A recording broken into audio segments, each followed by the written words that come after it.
Hi, I'm Andrew. And I'm Sam. And we're NB Board Gaming. And today we're going to be taking a look at Unmatched Adventures Tales to Amaze.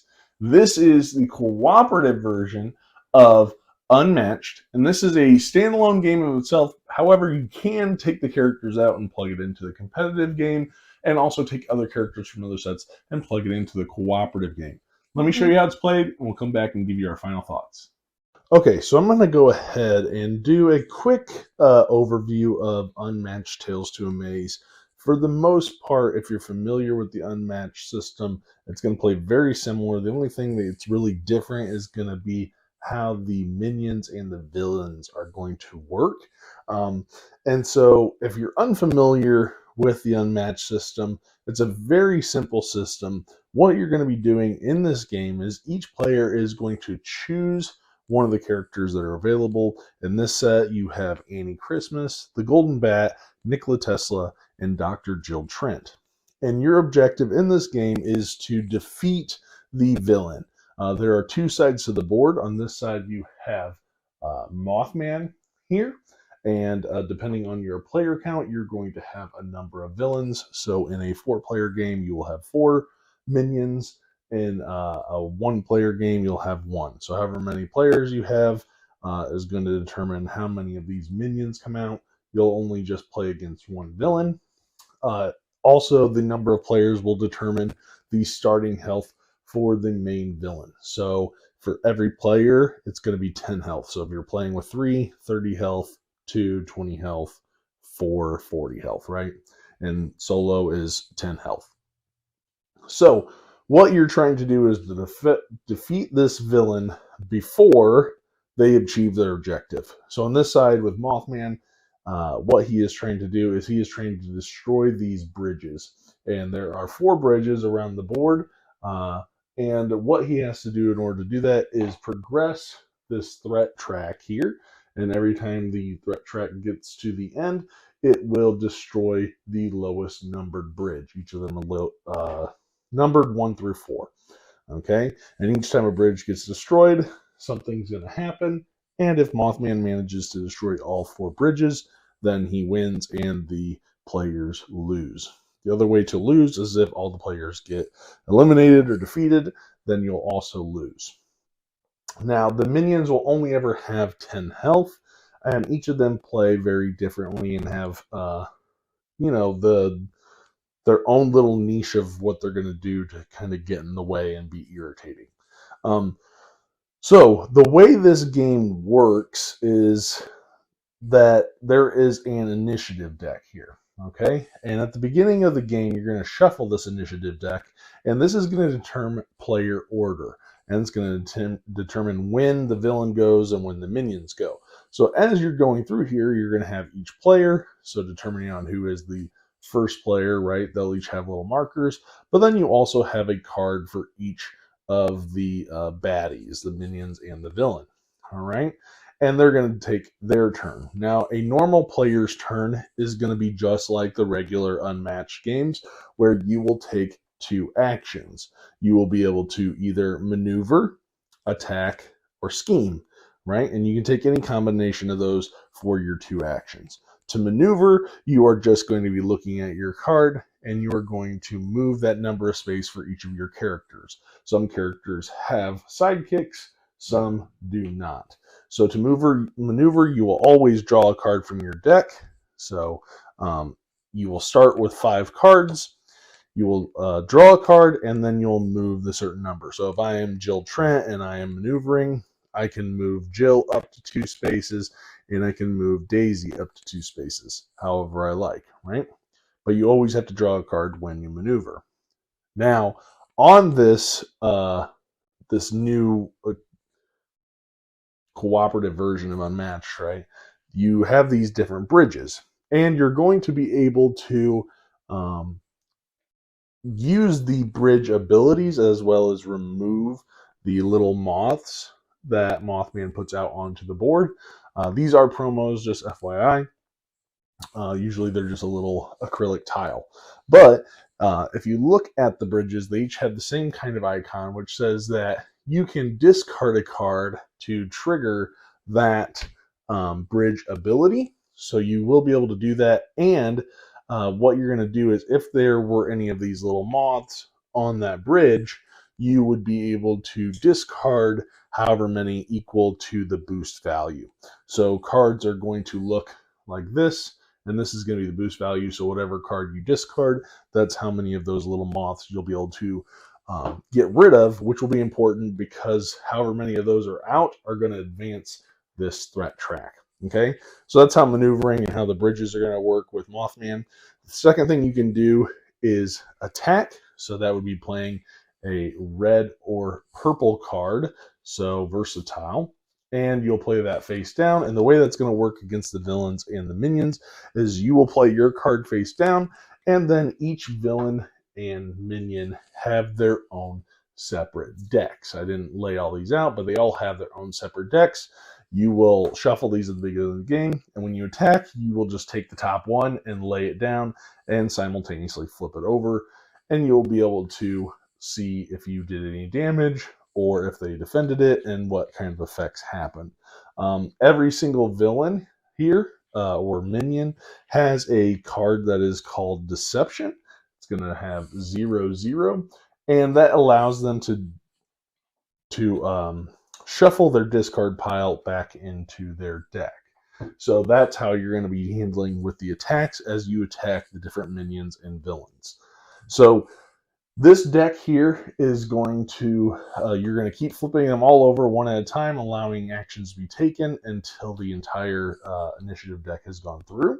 When a villain or minion card is drawn, the card is going to show you exactly what happens here. So each of these cards have a move value for the minion. So in this case, the Jersey Devil would move 3.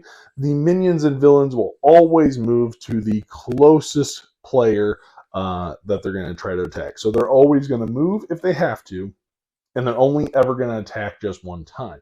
So if Daisy was here, or if Jill Trent was here, and Jersey Devil was pulled, it wouldn't have to move because the closest person's right next to them, so they would just attack. And attacking for them would be the exact same thing.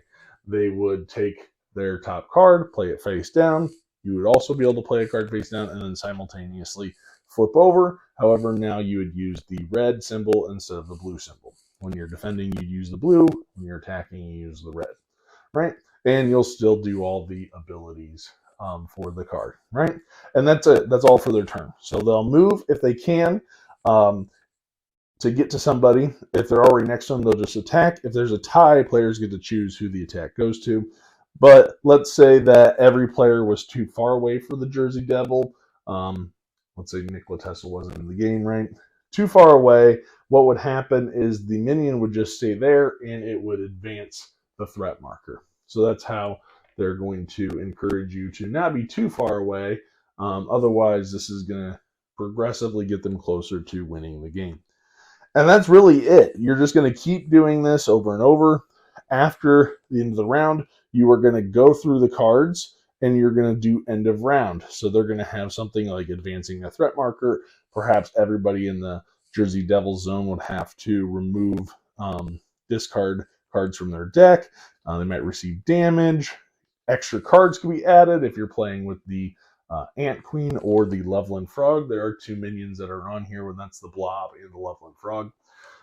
And you're just going to keep going until either the villain wins by achieving their objective, or the players win by defeating the villain. So that's pretty much it. To kind of talk a little bit about the characters that are here. So if you're not too interested in this, the characters are interchangeable, so you can play these as a normal Unmatched where you can go head to head against other characters. You can also pull characters from other sets into Tales to Amaze, and that way you could bring in, I don't know, Daredevil or Moon Knight or Sherlock Holmes and come in and try to do that. So you can mix and match the characters that are in the different sets. Looking at these, you have Jill Trent. She is, I'm just going to do a brief overview of how they're kind of played. So her and Daisy are both melee, and she's going to have this little gadget where at the beginning of the turn, you're going to choose which side to use. You can either use this tonic or the blaster. The blaster potentially is going to let you boost up your do some extra damage, whereas the tonic is going to maybe help you to heal. And it's going to really kind of depend on the values that are played on the cards. With Nikola Tesla here, he is ranged, and his real thing is going to be going around these coils. So a lot of his cards, he's going to be able to discharge these coils and charge these coils that are going to allow him to make his cards stronger or have different effects. And so really managing those coils is how he's going to work. With ranged characters, when you attack, you can essentially attack anybody in your colored zone. So if he's in this brown colored zone, he could hit anybody in this space. All right. If you're in a multicolored zone, you could hit anybody in any of those spaces. So that's something to keep in mind if you're not familiar with Unmatched. Golden Bat here, he is the fastest moving with a 3. His whole thing is going to be with movement that all of his attacks are going to get a +2. So long as he hasn't maneuvered. So when I was talking about the different actions you could take, if you haven't maneuvered in a turn, so maybe you start your turn right next to somebody, or you play a card that lets you move without maneuvering, then all your attacks are going to have that extra bonus damage. And then last but not least, you have Annie Christmas, where she's melee and her sidekick Charlie is ranged. Her whole thing is going to be kind of like Golden Bat, where she gets a +2 value to her attacks, but this only pertains to if her health is less than the defender. So having low health is kind of a perk for Annie, as she is going to be able to hit harder if she is less health. And she has some really nice cards in there that keeps her from being able to be killed, which is really nice. So that's kind of a really general overview of how these work. The Martians, they're going to be putting little aliens into fields on the other side. And the same thing, they just have to get their track up 4 times, and they're going to get these little tokens that make them stronger. So same kind of concept, not a whole lot of difference, except for you're going to be putting out little aliens instead of moths.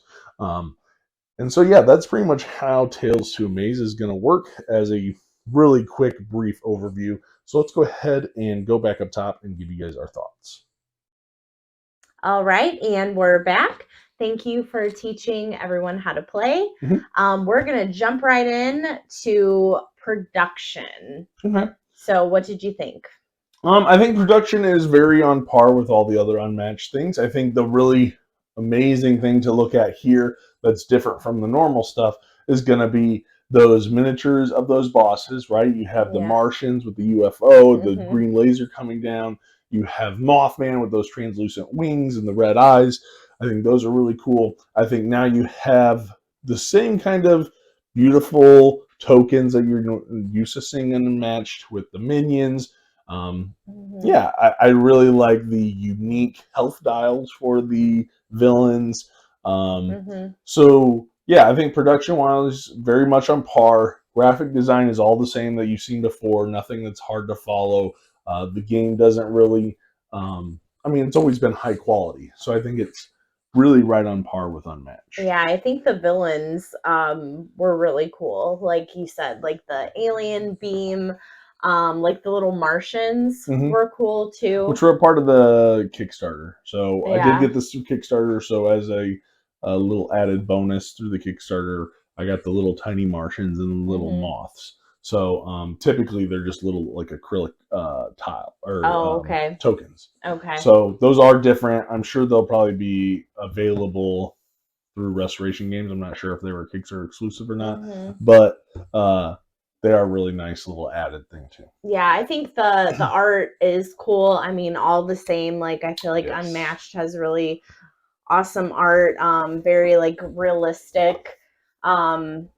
Yeah, the setting was neat. Like with these old timey characters, right? You have Nikola Tesla, you have the Golden Bat, who's like the first superhero ever. I was just about you have to Jill say Trent and Annie Christmas, right? Yeah. Very intriguing characters, right? That's what I thought. I was just about to say that. Sorry. Is that it's okay.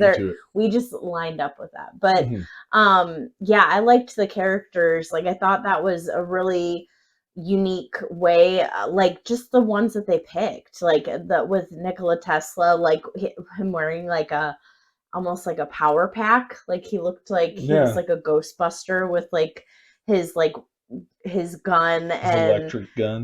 yeah, and Right. like just I mean, and characters like I didn't even know. Like I'm like, who's Annie Christmas? And I mean, Jill Trent. I had no idea who she yeah, was. Jill Trent, and then The Golden the Bat. Golden Bat. Like, I mean, so it was.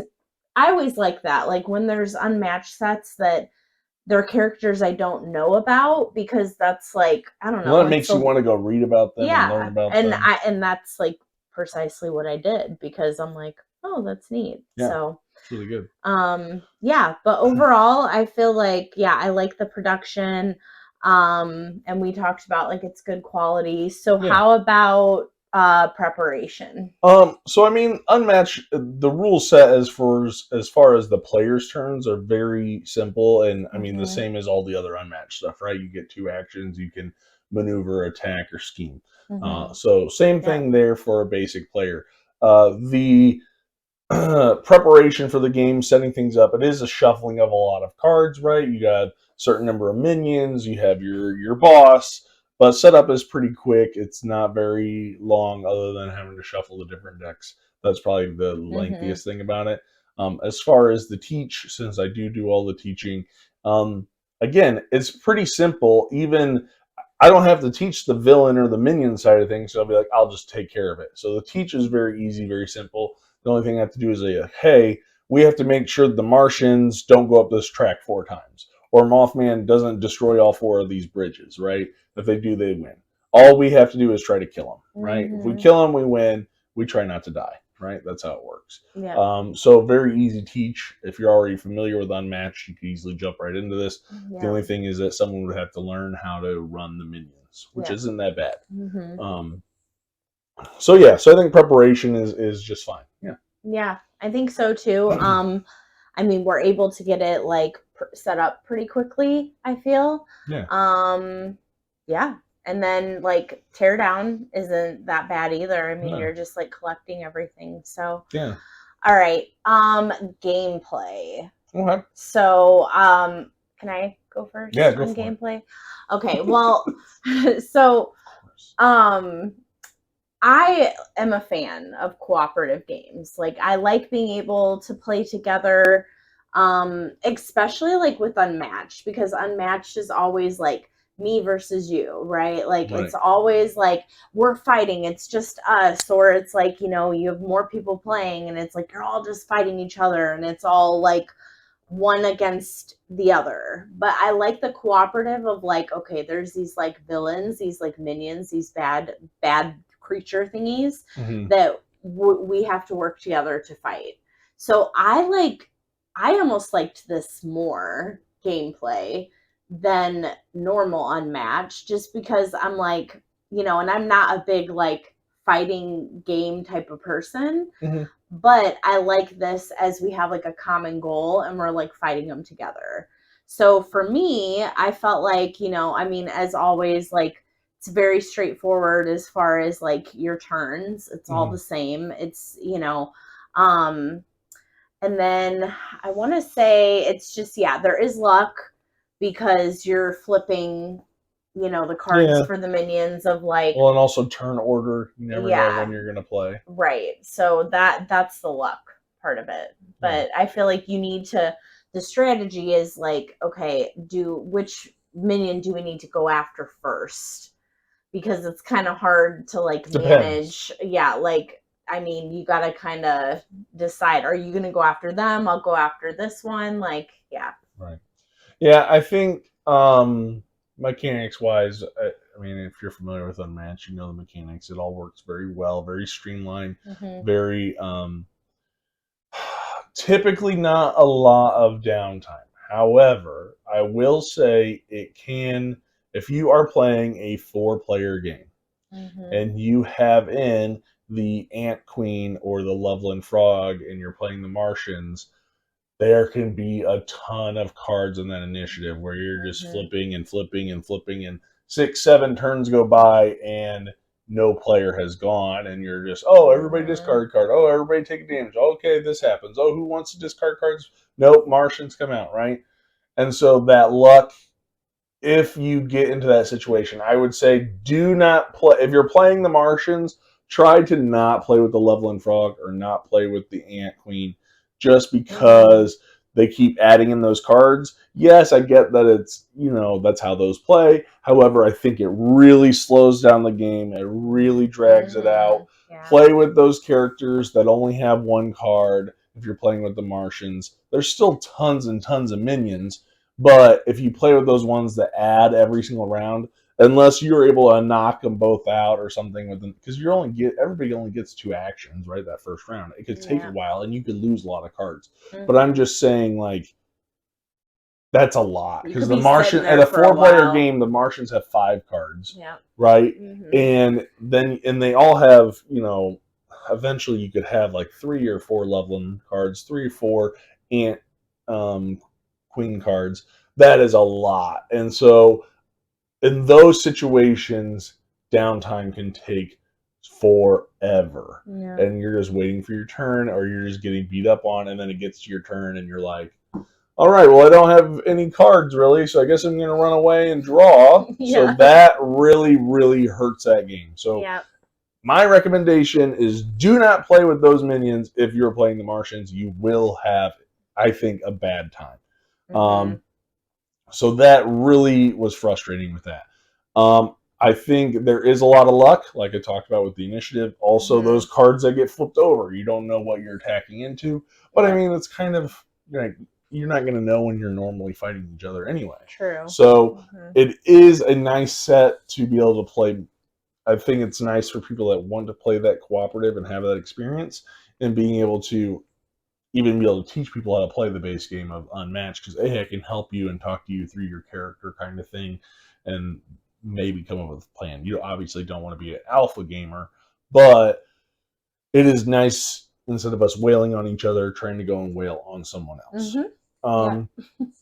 So that's my thoughts on gameplay. So return on investment. How did this meet, exceed, or below your expectation? I feel like it met my expectation, but I didn't have much of an expectation to begin with, because I really didn't know too much about it until you're like, oh, hey, I got the cooperative version of Unmatched. So, but I felt like it met my expectation because I don't know. I was kind of like, oh, cooperative, cool. Like we're fighting like these bad guys or whatever. So, like I enjoyed it. So okay. So for me, I think I'm really excited about the characters. I love the characters. I think the characters are great. Cool. I want to say it met expectations. I wasn't excited about the cooperative thing. So I knew going into it, I was like, okay, I was more excited about new characters in general. I wanted so badly to be able to play as Mothman, be able to play as Martians, or at least be able to take these big villains and go head to head, Mothman versus Martians kind of thing. Or play as the minions kind of thing, but that's not the case. Obviously, at that point, you have like 14 characters in here, right? So, but I get it. So I'm not too picky about that. So I say it kind of met expectations, almost below expectations, in my opinion, but I really like the characters. I think in competitive play, Amy Christmas is going to be a beast. I think she's underrated. I think she's going to be awesome, and I don't think people fully understand that yet. I think she's amazing. I really like that Nikola Tesla with managing those coils. I think Jill Trent has some really cool things that I want to be able to see that, it's possible for her to pull off some amazing things. When I played her, actually, I felt that, she was doing a good job. I mean, I did eventually die, but I felt like she, hung on for, a while. Yeah, she's going to take some skill, I think, with that character to get, familiar with her. And then I think the easiest one is going to be Golden Bat, but he is going to be kind of hitting hard and trying to jump around the map kind of thing. So I'm really excited about the characters. Preferred player count. So we've played this at all player counts. 1, 2, 3, and 4. I prefer it. I would not play 4 again. I did not like playing it at 4. I think the game was too long. We did play Martians, and we did have those extra characters. So maybe if I didn't play with those extra characters and I played maybe Mothman, it might have been better. So I might want to try it that way, but I don't know if I want to do Martians at 4. But I would play it. I liked it at 1 and 2. I actually thought it might have been a little too easy. I don't know if it's just because I've played so much Unmatched, I know like what to do, kind of thing. Especially when the villain only has like 10 or 20 health, I'm like, just bum rush that guy and kill him, kind of thing, right? 3, I think once you get to that 3 and 4 player, you have to be a lot more methodical about how you approach that whole squad of evil guys that you're attacking, right? And so I would play it at 3. I would almost not play it at 4. However, I might dabble with it with the Mothman and not those Ant Queen and that does add. I don't like that. Would kill it. I'd be like, we're not playing with those, right? They do also, just as a heads up, they do have like a little events deck. So if you want to make it a little bit more challenging, you can. I haven't played with those yet, but I would like to maybe throw those in for like a solo game or a 2-player game, just to kind of bump it up, because I think at those player counts, it's a lot easier. Right. So that's just been my experience. So I think there's plenty of replayability, especially when you start to plug in the different characters that are out there that you can use. And I already know, just based on some stuff online, there are so many. There's already have 2 more of these Unmatched Adventure co-op games coming out within the next year or 2. So there's a couple more of these cooperative versions of the game coming. And I think they have like 7 Unmatched sets still planned to come, like that aren't out already. So tons and tons of Unmatched stuff, which is really exciting, and I'm looking forward to. And so let's go and jump into final scores. You want me to go first or you? I'll go first. Okay. I am going to give this. I'm going to give this a 8. Okay. Yeah. I mean, I liked it more than I thought. I also was a fan of the characters, but I just thought it was just really different, and yeah. All right.